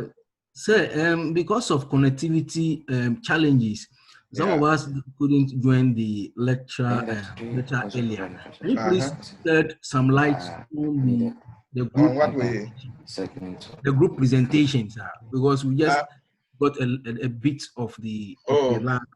Oh, is that it? Oh, okay, okay. Yes, yeah. So that's the group present. Oh, you already have your groups anyway. So you just download the questions, and then you make a PowerPoint presentation. So where is is that the questions? Yeah. Yes. So that's so these are the questions. Now this at this level, we don't normally ask what is this or define this or whatever. No. Those are not. So here, and we don't put restrictions in most cases. So we are saying pick a business, identify a business. We have done this already in the discussion. So you can repeat the same business that if you want. You can use another one. In fact, sometimes I even use a fictitious, I can just create my own company and then say it was doing this and this and it failed. And I just want to see, how you advance your arguments on or how you answer the question. So the first thing is to discuss the model of the organization. So what does the business do? How does it make its money? And then what are the major internal and external causes of this failure? Because we're saying that identify a business that has failed or is likely to fail. So what are the causes? And then, of course, I already say read this one. It already gives you a whole lot of ideas. And then they formulate. So we're saying that given that technology is now, they formulate an ISIT change plan. So here, the plan, like I said, we've done something similar already. We did a group change plan that talked about a bank that was failing. And then they sat down and put some points. And then we were supposed to now decide what they should do immediately, what they should do in the short to medium term, and what they should do in the long term. That's a plan.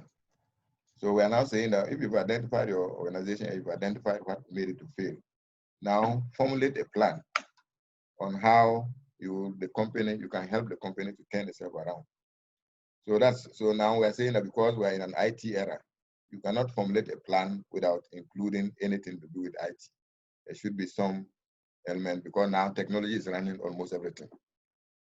It could even be maybe cloud computing or whatever it is.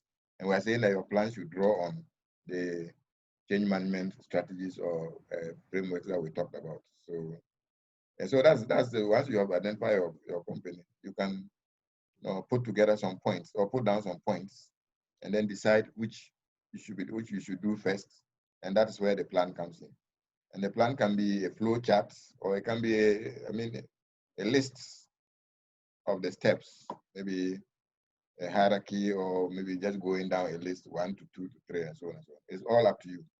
You can decide on how you want it done. So, and then the third one is suggest the strategies the company should adopt to ensure. Now, changes are implemented and firmly anchored in the corporate culture. And I will talk about culture. If you bring about changes and you don't anchor them, you don't make sure they are firmly established in the organizational culture, so that it becomes, this is how we do things here.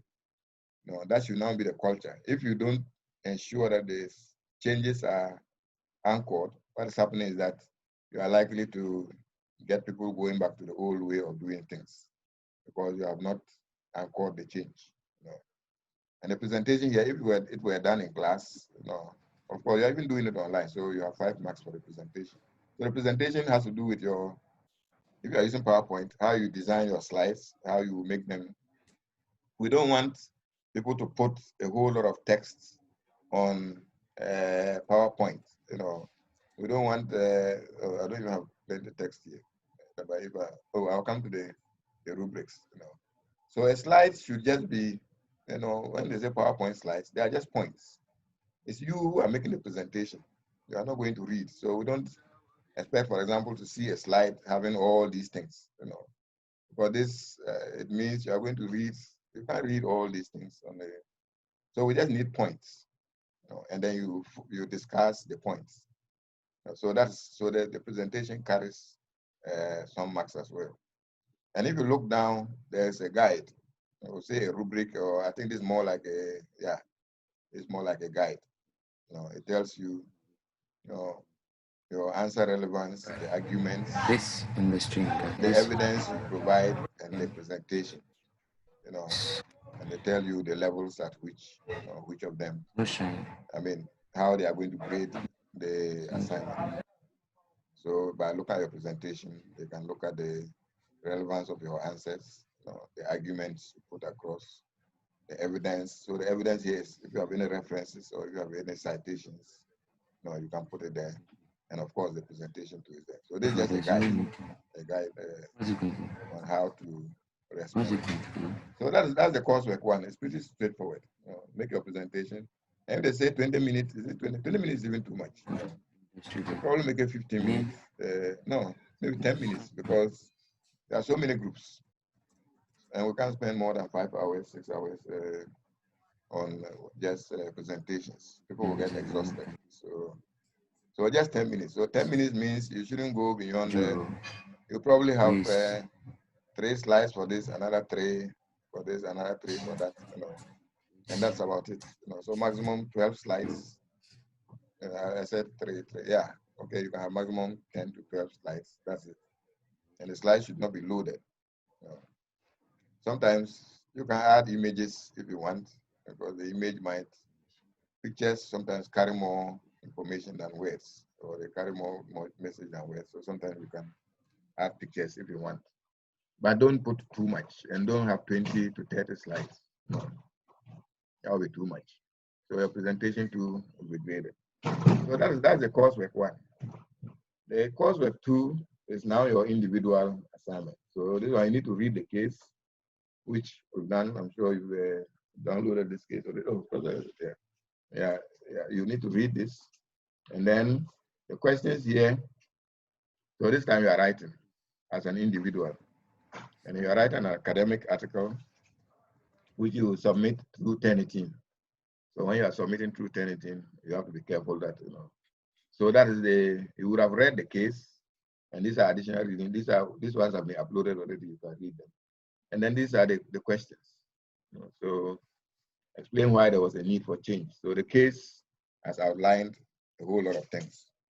And now you are synthesizing what has been put out there. So why was there a need for change? When you say evaluate, so what we're saying is that evaluate the change strategy. What we're saying is that when you are evaluating something, you are looking at the positives and the negatives. So if you did something, what do you think was the positive aspect of it, and what was the negative aspect of it? So the pros and cons. So if you read the case, the Bayari guy would have done certain things. Try to bring about the change. So we are saying that the things that he did are they of organizing all over the world, of which Ghana is not as. The things that he did in seeking to bring about the change, to evaluate it, look at the positives or the things that would have brought about change, and maybe possibly there are some negative things. We are not saying that there should always be negative things, but that's just to show that you are looking at the thing from both sides. And then, so we have the second question. What is a success turnaround story? Okay. So here, okay, something happens, and I say hypothesize. Hypothesize is just suggests. I mean, this is it's neither right or wrong. Something happened. So why do you think it happened? That's just and then you have to suggest steps to achieve employee buy-in. So what we're saying is that it's likely that, say, some employees still felt the change strategies were misguided. So even though, you see, what happened in the case is that it was a success story. And they actually succeeded in implementing the change that they sought out to do. But still, there were some employees that felt that it was necessary or it was misguided. And so they were now asking, why do you think this was the case? What reasons are there? And then suggest steps for the CEO to take to convince those employees to buy. Everything depends on that. It's based on what happened in the case. But you are now looking at all that you've learned about change management. You've learned certain things. At what point can you suggest certain things, and so on and so on. So it's all up to you to try to formulate your arguments. Okay. So somebody else took over. So that was a change of management. And then we're saying, how could he succeed? And then the steps he could take to ensure that he would succeed. Now this assignment actually has a marking scheme, because it's not just a rubric. A rubric is just suggestions, but the marking scheme is very, very crystal clear. So it says question 1. You see, the max is 20. Say students fail to provide an appropriate explanation, whatever you get between 0 and 39. Student provides an explanation and explains at least one reason, and also carries out this. So when you look at this scheme, But you know what to do to get maximum marks, or 70 to 100%. It's all outlined in there. So it makes this assignment very easy. There's a summary on concrete. So what it means is that this has to guide you.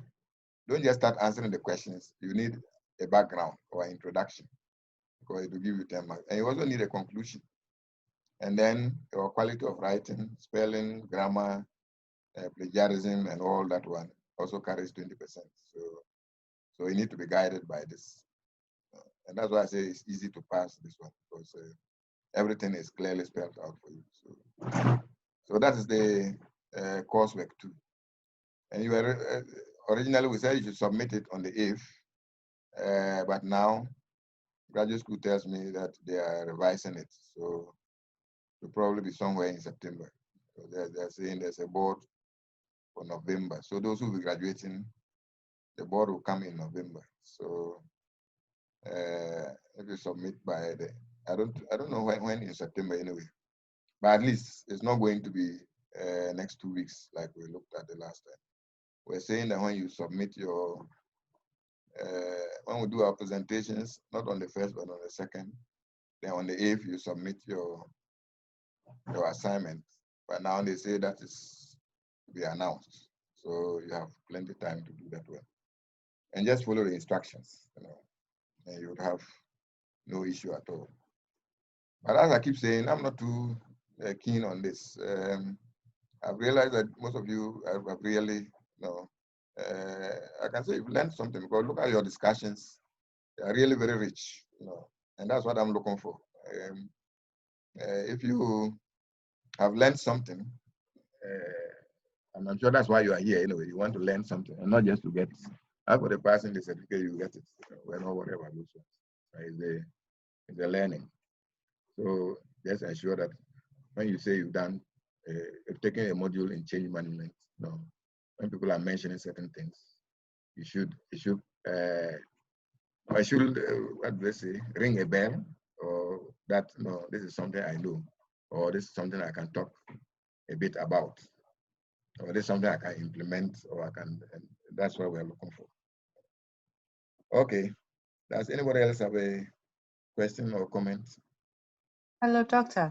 Yes. Some of us, this is our first assignment. I wanted to find out all 3 answers to all 3 questions. Yeah. Must tell the sum of word count of 2,500. Yes. Is that correct? Yeah, everything. That's why you shouldn't put in things like table of contents or even the cover page and all those things, because they are all counted.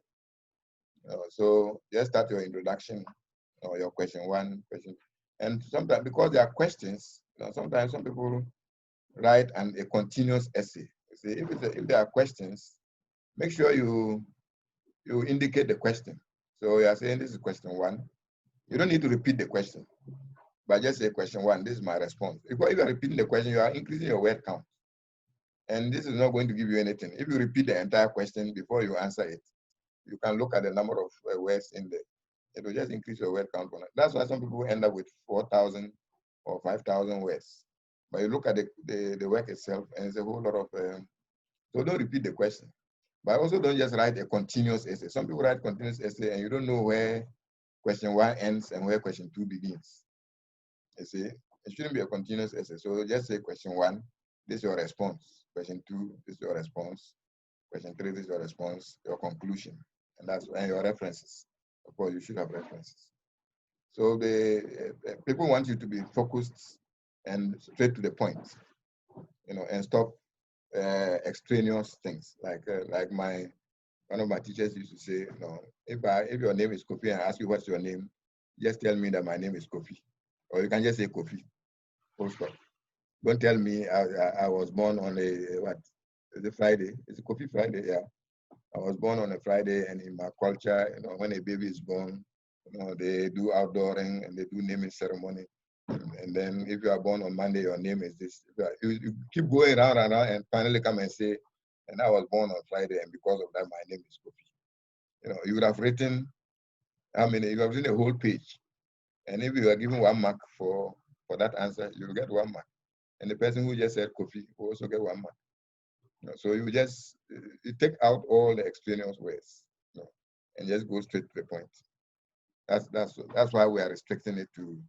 You can go a bit above 2005. You will not be penalized for maybe 2006 or 2007, but not over 3,000, because Coventry says that your training as managers is also to obey instructions, and so you should learn to obey instructions.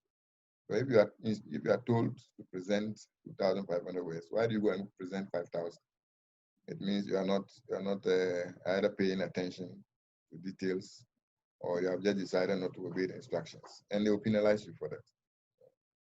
So that's what we're talking about. Okay. Any other question or any contribution or any? I hope I'll get some feedback, from you people. Like I said, it should be constructive. It doesn't have to be, oh, it was nice. It was nice. That is not. Oh, it was bad. It was bad. No, that's not what I want. At least if you say it was bad, put some suggestions as to how it can be made good, or what made you think it is bad. But at least it's a discussion, but there's no mark for it. It's not mandatory. It's optional. After you've submitted your assignments, you can come and tell us. But graduate school is also doing an evaluation of the module. So that one is for Coventry, but this one is just for me as an instructor, the feedback from the delivery of the module. Okay. Any other comments or questions or whatever? Okay, Doc. Yes. Yeah, so with the word counts, how about a minimum? Oh, no, minimum doesn't matter. There's no minimum. Okay. Yeah, there's no minimum. Well, if you think you can answer in 10 words and get your full marks, it's up to you. There's no minimum. Yeah. Okay. Yeah. It's just, we just want you to be focused. That's why there's a maximum. So it's not, I know in some theses, and they always say you should have minimum of this, and people pad. They say you can do a whole lot of padding. We call it padding. By just adding a whole lot of extraneous words that don't add anything. But we don't want. Okay. That's why we have a maximum. Yeah. Okay. It's 5 o'clock already, so 1:30 to 5 o'clock. Wow, that's a lot. Okay, so can we wind down now? Of course, yes. The platform is there. My email is there. My phone is there. I think the WhatsApp platform is also there. Everything is. If you don't want to say something that your other colleagues can see or hear, you can send me an email on my personal email. So all those platforms are there. If you want to contribute anything, or you think you want to say anything, there is still the discussions up there that you can. I'll turn on the question and answer is still there. I don't think we need the groups anymore. Yeah, the question and answer forum is still there, so you can go in there and ask a question, or you don't necessarily have to ask me. You can ask other colleagues, any question. And once you log in, maybe once or twice a week, you will see something. And if you want to respond to it, you can respond to it. I log into it every day, in fact, several hours a day, anyway. So I'm reading everything that you are putting out there. It's a whole lot. Doc. Yeah. Please, are we still submitting or doing the presentation on the 1st of August? No. It's on Sunday, 2nd. I put it on the, where is it? Yeah, Sunday, presentation dates. I was told the first was not suitable for you people, so. We actually have some other work to submit on the 1st. Okay. So I was told that you should do it on the Sunday. So on the 2nd, yeah, we'll just be snappy about it. Just you don't need to spend more than 10 minutes. So each group will take 10 minutes. I think we're about 16 groups, so that will take more than 2-3 hours anyway. So yeah, yes, please. Thank you, Doc. Yeah. All right. Okay. All right, Doc. Thanks so much. Thank you. So very, very insightful. Thank you so much. Okay. So yeah, actually, it's been one of the very interesting courses. Okay, that's good. It's good to hear that. So, but we'll meet again on Sunday for the presentations and the final wrap up. All right, sir. Yeah. Yes, sir. Okay. All right. So bye, everybody. Bye, sir. Okay, Doc. Bye-bye, doctor. Okay. Bye-bye. Bye. All right. Bye. Thank you, Doc. Okay. Bye-bye. Recording.